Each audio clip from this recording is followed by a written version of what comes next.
I stand underneath the Ryder Park Bridge. As you can see behind me in the background, there is graffiti that might have been caused by a rebellious teenager or members in a gang. And what I'm here to explain to you tonight is going to be about gangs. Gang affiliation is so common in today's society. You can see it in the newspaper, online, in the news, or even experience it. What my colleague and I are going to present to you tonight are why gangs are so common in today's society. In this video, we represent the common areas where gangs thrive and why that is.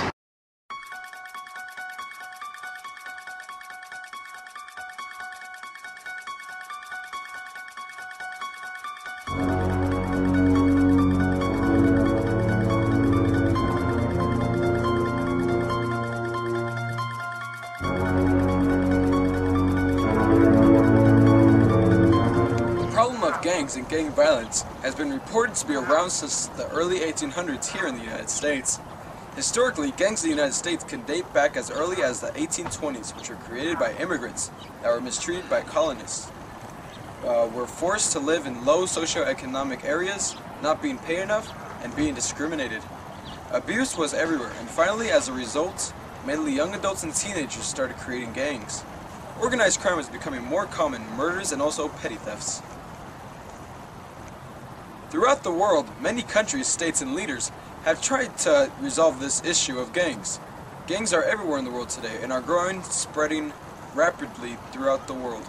To help alleviate some of the problems that gangs cause here in the United States, every state throughout the U.S. has passed their own laws or bills to help prevent the increasingly growing problems of gang violence. Here is what Texas Governor Perry had to say. Today we are sending a message to let these violent gangs know that they are not welcome here in Texas and that we will do whatever it takes to drive them out of our state. It is time to act, and I believe we should devote the necessary resources to properly address these gangs head on. Gangs in Texas like the Mexican Mafia, the Texas Syndicate, Barrio Azteca, and MS-13 are a threat to Texas citizens and growing increasingly sophisticated as they work to expand their influences across Texas state, recruiting members from schools, communities, and prisons. Here in California, in the year 2005, homicide rates that were gang-related were high. Here are a few statistics. 76% of homicides in Compton were gang-related. 60% of homicides in Pico Riva were gang-related. 25% of homicides in Fresno were gang-related. 22% of homicides in Stockton were gang-related. 19% of homicides combined in San Francisco and Oakland were gang-related. Here in California, Governor Schwarzenegger proposed an anti-gang initiative called the California Gang Reduction Intervention Prevention Program, or better known as CalGRIP. Here is what Governor Arnold Schwarzenegger had to say about gang violence in California. A growing number of Californians are living a nightmare trapped inside their homes, afraid to come out unless they absolutely have to. That's because in many of our cities, whole neighborhoods are terrorized and intimidated by street gangs. Kids are scared to go to school, and parents are terrified for their safety.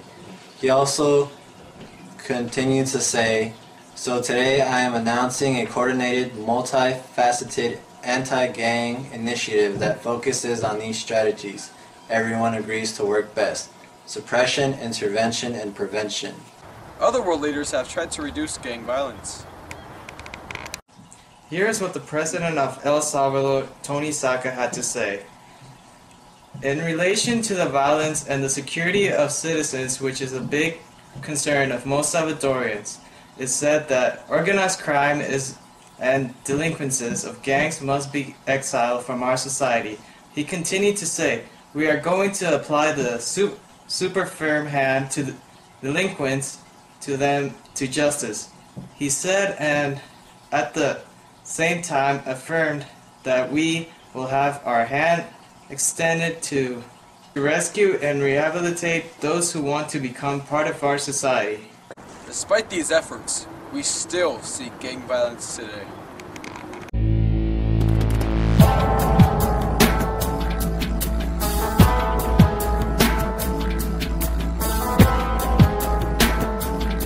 In February 2005, 2005, U.S. Immigration and Customs Enforcement, or better known as ICE, began Operation Community Shield, a national law enforcement initiative that targets violent transnational street gangs through the use of ICE's brand law enforcement powers, including the unique and powerful authority to remove or deport criminal aliens, including illegal aliens and legal permanent resident aliens. To help alleviate the problem of immigrant gang members here in the United States, Immigration and Customs Enforcement began deporting more and more gang members and illegal immigrants, causing gang influence to spread through the world and help the spread of transnational gangs. Statistics show that the ICE mainly seeks prosecution and/or removal of alien gang members from the United States. Statistics show that in September of 2008, a total of 3,997 criminals were arrested, and there were 7,109 administrative immigration arrests. 145 of those arrests were gang leaders, and 2018 were MS-13 members or associates. 4,331 of the arrested suspects had violent criminal history.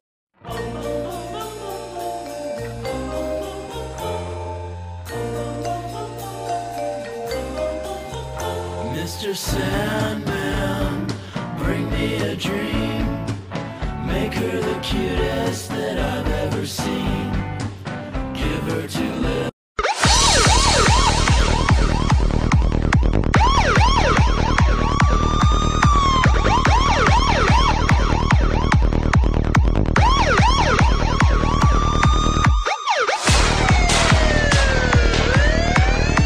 Average crime committed by the gang members under your juvenile hall? I would say it varies quite a bit, actually.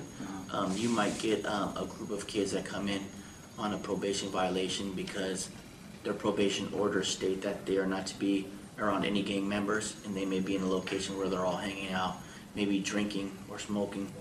A lot of it is substance abuse. A lot of it is sometimes assaults. So it can vary. It can vary from assaults and battery to you might have a charge where there's a kid who's attempted murder on a rival gang. So it varies across the board. But I would say substance abuse and petty theft are pretty much the norm. When youth join gangs, education level depletes. Here in the United States, about 6.2 million citizens between the ages of 16 and 24 dropped out of high school in the year of 2007. In less fortunate countries like El Salvador, only 25% of children in rural areas complete the 5th grade. Education levels are decreasing throughout the communities that are gang infested. Gangs mainly recruit youths who are in schools. In 1996, 50% of gang members were juveniles, which means under 18, and the other 50% were adults over 18. In 1993, the numbers were 37% for juveniles and 63% for adults.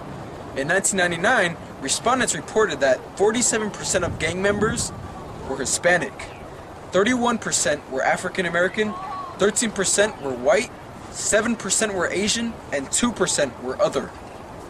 Results from the 2000 National Gang Survey indicate that the characteristics of gang-related violent crimes varied according to jurisdiction size.